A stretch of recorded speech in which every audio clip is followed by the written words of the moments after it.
posterior, por su parte, van a ser de la escotadura de la apófisis mastoide. La diferencia entre estos dos vientres, a pesar de que son el mismo músculo, es que en el vientre anterior las fibras van hacia atrás y en el vientre posterior las fibras van hacia adelante, cosa que estos dos vientres lleguen a encontrarse, ¿no es cierto?, para formar el digástrico. El vientre posterior, como les digo, nace de la escotadura mastoide y va a estar inervada por el nervio facial, que es el quinto par craneal. El nervio facial va a tener, si no me equivoco, 5 ramas: la temporal, la bucal, la maxilar, creo, y la cervical. Por eso es que la vamos a encontrar inervando músculos en esta región del cuello, por su rama cervical. La inserción de ambos vientres va a ser el tendón intermedio en el hueso hioide, el E. Vientre anterior, vientre posterior y punto de inserción tendón intermedio por encima de lo que es el hioide, ¿sí? De esa forma. Vientre anterior, vientre posterior. Su función es de descender la mandíbula, fijar y elevar el hueso hioide al momento de la delusión y del habla. Cuando nosotros hablamos, no solamente se mueven los músculos de la masticación, sino que también esta parte de la región del cuello, el hueso hioide está en constante movimiento. Como les digo, el hioide no se encuentra articulado con ningún otro hueso, está únicamente dependiendo de lo que vienen siendo sus músculos, entonces este va a repetir sus movimientos a los movimientos de los músculos, ¿no es cierto?, de los músculos suprayoideos. El vientre anterior, como les dije, refuerza el hilo yoideo hablando de lo que es el piso de la cavidad bucal. Músculo estiloyoideo y miloyoideo. El músculo estiloyoideo va a tener un origen en la apófisis estiloide, formando parte de lo que es el ramillete del riolano, de lo que viene siendo el temporal, ¿no es cierto?, hablando de la porción petrosa del temporal. La inserción va a ser el cuerpo del hueso hioide en su borde superior. Borde superior porque es un músculo suprayoideo, ¿no es cierto? Y su inervación va a ser el nervio facial. Volvemos al nervio facial hablando de lo que es su rama cervical, ¿sí? Su función es elevar y retraer el hioide. Músculo miloyoideo que forma el piso de la cavidad bucal, muy importante. Tiene como origen la línea miloyoidea u oblicuo interna en la cara interna del cuerpo de la mandíbula. Su inserción es el rafe miloyoideo. ¿Por qué? Porque las fibras del miloyoideo no van en ascenso ni en descenso, van de hacia por hacia adentro. El miloyoideo nace de cada lado de la línea oblicuo interna o línea miloyoidea y termina por unirse en su rafe miloyoideo. La parte de aquí, entonces esta sería su inserción del músculo, ¿sí? Y llega a lo que viene siendo el borde superior de lo que viene siendo el hioide. Su función es la de elevar el hueso hioide, formar el piso de la boca y mover la lengua a la hora de la deglución y el habla. Y por último el genioideo, y acabando con lo que son los músculos suprayoideos. El genioideo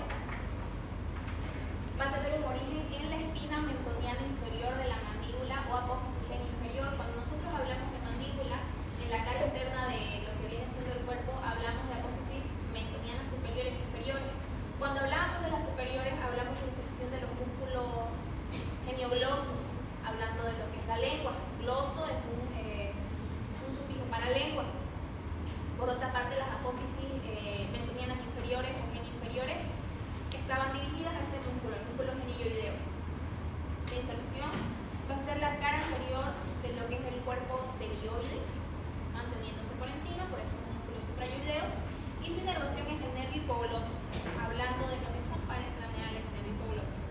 Su función es la de empujar el hueso hioide hacia adelante y hacia arriba, ensanchando también la faringe, músculo genioideo. Ahora músculos suprayoideos, infrayoideos, cuando hablamos de músculos infrayoideos, hablamos de los músculos que se encuentran por debajo de lo que es el hueso hioide, ¿cierto? Empezando por lo que es el tiroyoideo.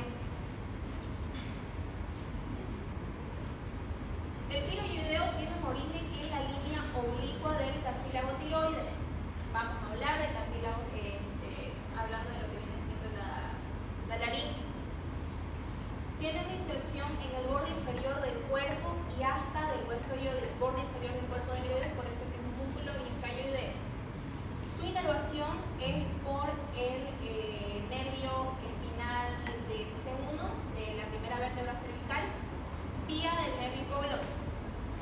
Eso se avanza en neuroanatomía, lo vamos a avanzar al final del año. Tiene como función de descender el hueso hioides y elevar la laringe. Músculo externo hioideo. Su mismo nombre nos da, los mismos nombres de los músculos nos dan como un pantallazo de cuál puede ser su origen o cuál puede ser su inserción. Externo de esternón. Entonces su origen está en el manubrio del esternón. Lo mismo que el tiroideo, que nace del cartílago tiroides, tiroideo, y llega al hueso hioides. El músculo externo hioideo, como les digo, nace del manubrio del esternón y del extremo medial de la clavícula, porque como les digo, tenemos esternón, clavícula. Toda esta parte de aquí pertenece a lo que viene siendo el músculo externo hioideo. Este va a ascender para insertarse en el borde inferior del hueso hioides, inervado por el primer al tercer nervio del asa cervical, eso hablando de lo que es plexo cervical. Cuando nosotros hablamos de plexo cervical, que lo vamos a llevar, creo que eso lo podríamos avanzar después de esto, plexo cervical en el anfiteatro. El plexo cervical va a tener asas profundas y asas superficiales, ¿sí? Asas profundas y asas superficiales. Su función es la de descender el hueso hioides luego de la deglución. Luego tenemos el externo tiroideo. Este va a tener un origen en la cara posterior del manubrio del esternón, es decir, por detrás del manubrio del esternón. Se va a encontrar por detrás también del externo hioideo. Y su inserción va a ser en la línea oblicua del cartílago tiroides, del mismo lugar donde se origina el músculo tiroideo. Este músculo externo tiroideo, a pesar de que no se encuentra relacionado de forma directa con el hioides, de la misma forma que el digástrico, que no tiene aparte de su tendón intermedio, las mismas fibras musculares, no tienen un contacto directo con lo que es el hioides, al encontrarse en esa misma región, colindando con los siguientes músculos, se lo toma en cuenta como un músculo infrayoideo. A pesar de que sus fibras musculares por sí solas no van a alcanzar el hioides, ¿no es cierto? Se va a inervar por el segundo y tercer nervio cervical del asa cervical, del plexo cervical, y su función es de descender la laringe luego de la deglución. El músculo homoyoideo. Este músculo homoyoideo va a tener un origen en lo que es el borde superior de la escápula y se llama homoyoideo porque otro nombre de la escápula es el omoplato, ¿no es cierto? Entonces, homo de omoplato podrían ustedes igual decir que su origen es en el borde superior de lo que viene siendo el omoplato. Inserción borde inferior del cuerpo del hioides, del cuerpo hioides. Inervación nuevamente, C1, C3 del asa cervical. Función de descender, de traer y fijar el hueso hioides. Por lo general, como pueden ver, los infrayoideos están destinados completamente a lo que son el plexo cervical cuando hablamos de lo que es inervación, porque por otro lado los suprayoideos están divididos en el facial, en el trigémino y en el hipogloso, mientras que los infrayoideos se reservan su inervación únicamente para lo que es asas cervicales del plexo, ¿sí? Y esto es lo que avanzamos en el anterior martes. El cuello es una región del cuerpo de forma cuadrilátera que se va a encontrar dividida por el externo cleidomastoideo. Recordamos que el externo cleidomastoideo se va a encontrar en toda esta parte de aquí, yendo de lo que es el manubrio del esternón hasta el tercio medio de la clavícula, ascendiendo sus fibras musculares, dividiendo el cuello en anterior y posterior. Tiene como límite superior el borde inferior de la mandíbula, límite superior, borde inferior de la mandíbula.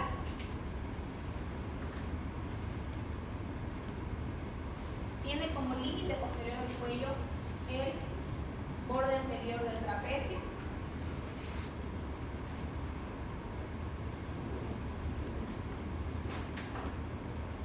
Como límite anterior la línea media anterior del cuello, que es la línea que nosotros trazamos en relación a lo que viene siendo los planos anatómicos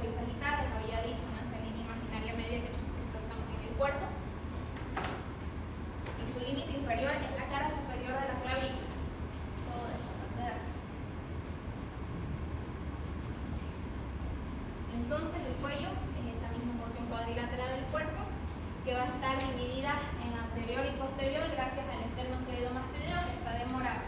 Tiene como límite superior, que está de color rojo, el borde inferior de la mandíbula, límite posterior, borde anterior del trapecio, límite anterior, línea media del cuello, y límite inferior, cara superior de lo que es la clavícula, en esta parte de acá. Y a partir de lo que es el triángulo anterior, que ahorita lo vamos a ver, vamos a seguir avanzando con lo que son los diferentes triángulos que encontramos en el cuello.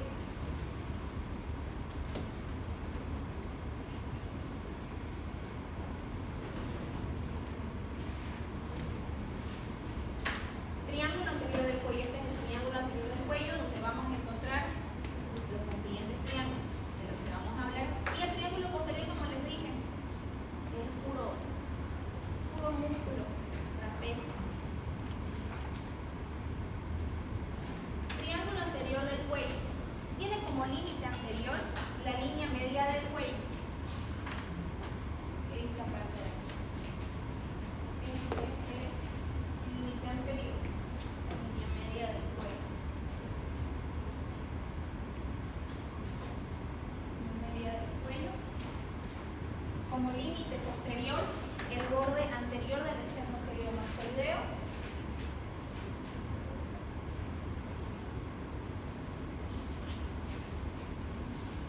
Límite superior, borde inferior de la mandíbula.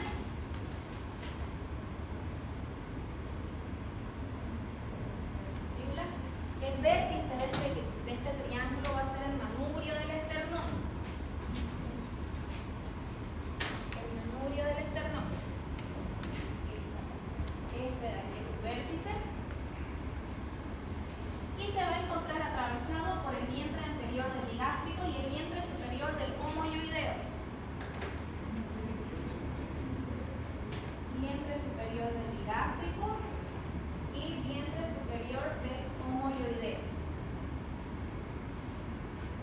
Entonces, límite anterior, línea media del cuello de naranja, límite posterior, va de rosado el borde anterior del músculo esternocleidomastoideo, el límite superior de morado es el borde inferior de la mandíbula, el vértice de verde es el manubrio del esternón, y este músculo se va a encontrar atravesado por el vientre anterior del digástrico y el vientre superior del homoioideo. Y a partir de este mismo triángulo nosotros vamos a avanzar los siguientes triángulos que van a contener diferentes, van a tener contenidos, como les digo. Cuando nosotros hablamos de estas regiones del cuello, vamos a hablar de límites y contenidos por cada uno. Empezando por el triángulo digástrico o triángulo submandibular.